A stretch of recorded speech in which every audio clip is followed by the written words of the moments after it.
First of all, congratulations on the film. Thank you. I'm going to start by asking, it's quite a sensitive story. What did you feel like was your main responsibility as a storyteller? That's a good question because, as you say, indeed, it's a very sensitive story. We're telling it from a very distinctive angle, and it's an angle that, in a way, I felt, as someone who is working in the media myself, connected to, or where I also felt, okay, there's some of these questions that this crew in the film is confronted with. I'm, in a less dramatic way, of course, but also confronted with when making a movie. So that is why we immediately, once we had this idea of telling it from that perspective, was part of the reasons why I felt so, I felt that this is right, because I felt this is an area where I personally have a connection and feel more, feel more, how do you say, that I can tell a story about this. Were you equally excited? Because we see a lot of the technical bits of how they piece the story together. Yeah. Were you excited to tell that side of the story as well, as well as the ethical big questions? Oh, absolutely, because I think in a way they are connected, these two aspects. Because the technical, beyond it being a visual gimmick, I'm a little bit also of a geek when it comes to that. I like the analog world and everything, and it's also in a way a tribute to that time of making television and to the physicality of it. But it also is part of the topic, because our film is also about how developments in technology automatically have an effect on the media, and in that way also have an effect on how we perceive world political events. Today we are living in a time where media is also so rapidly evolving that we don't even know yet what it means. And so these ethical questions come along with that. So to give you an example, it was, from our research, the first time that an event like this was on live television. So the questions they had to deal with as sports broadcasters, also important, that they were not trained or experienced in reporting on a crisis like this. They did that against the ticking time because they were constantly live also.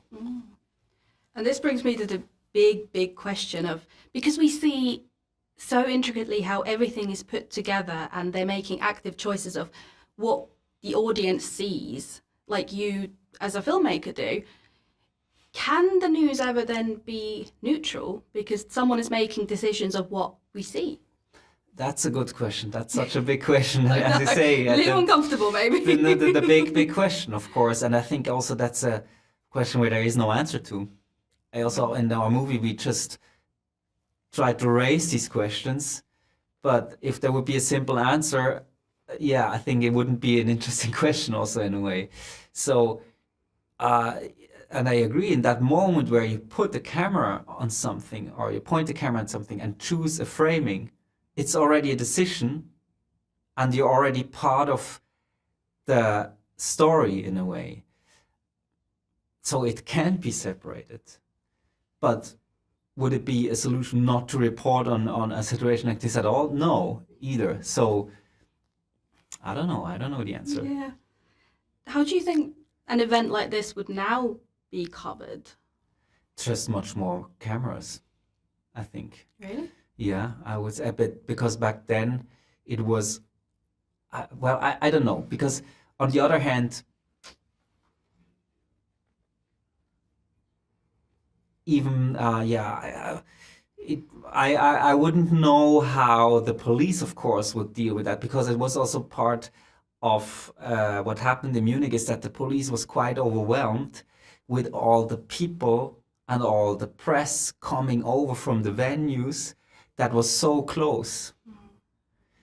And it was, I think, also a different time, so they could just walk over the bridge from the venue once the game stopped. That was part of the reason why first they didn't want the games to stop. They wanted them to continue because they were afraid that if once they stopped the game, that the masses from the stadium or from the venue would just come over, and the reporters, and now interfere or distract the police from just dealing with this.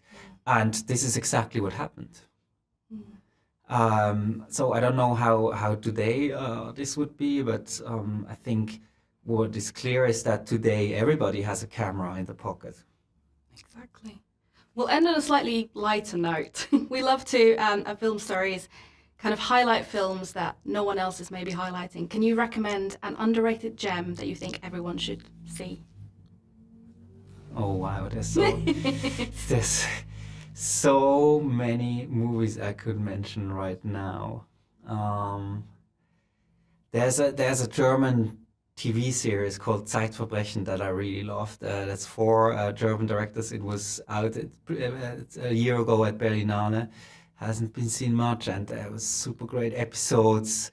One is by a friend of mine, actually, Mariko Minaguchi, and she directed it so nicely. How it's also a kind of a Sog, I don't even know the word in English, that you get thrown into watching a very unnecessary crime. And I can really, it's four very highly artistic episodes that actually should be movies on their own.